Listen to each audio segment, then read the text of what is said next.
going to be talking about one of the most important topics yet, individual political participation. So we're going to be discussing how you can be involved in the government and what you can do to create change. Why is it important to vote?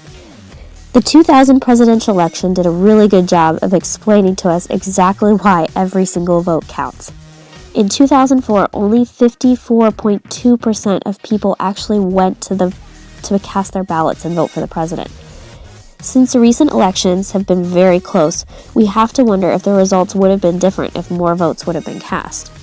In order for our nation to be a true democracy, it's important for all citizens to vote. A democracy is a government by and for the people. If the people do not have their voices heard, then how democratic is our government?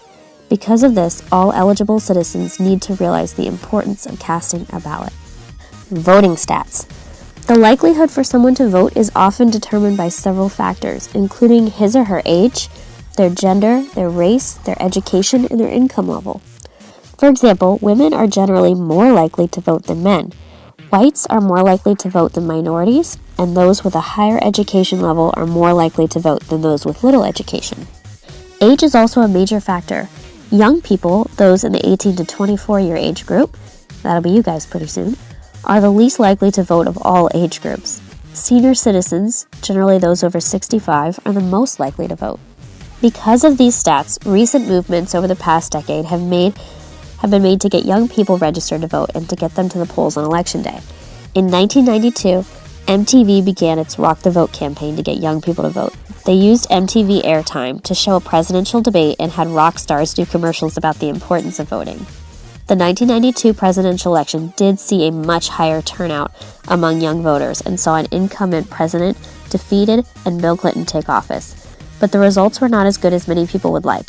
Youth voting rates are still very low. So if you look at the chart here, you can see that 1992 had a huge spike in voter turnout for young people.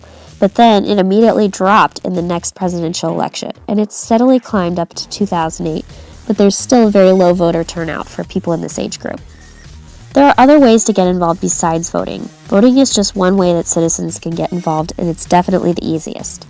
All it takes is registering, required in most states, and a trip to the polls on Election Day.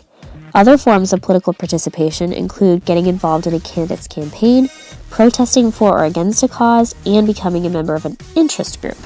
An interest group is an organization whose members have a common political goal and they seek to influence government policy. Those that join interest groups are generally very passionate about the issue and devote their time and energy to the passage of legislation that supports their cause. There are many different interest groups in the U.S. There's groups for farmers, groups for teachers. PETA is an example of an interest group. National Rifle Association. There's groups for every single cause you could possibly think of. Interest groups use a variety of techniques to achieve their goals.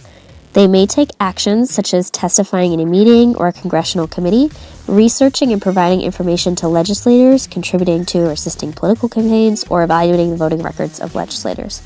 They may also work at a grassroots level to try and persuade voters to support candidates to support their issues.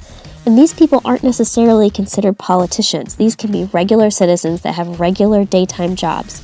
They just want to work to have their voices heard, and they want to get people together in order to support certain issues. The value of interest groups is sometimes considered controversial.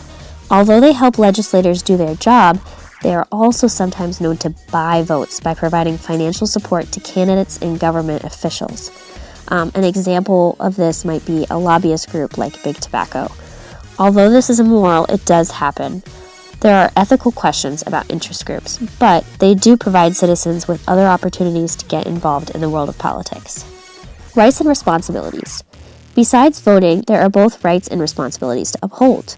While most are aware of their rights under the U.S. Constitution, responsibilities typically refer to obeying the law, which hopefully all of you guys do every day, paying taxes, serving in court, such as in jury duty, voting, and defending the country. These are all different ways that people can contribute to the success of our government and our nation.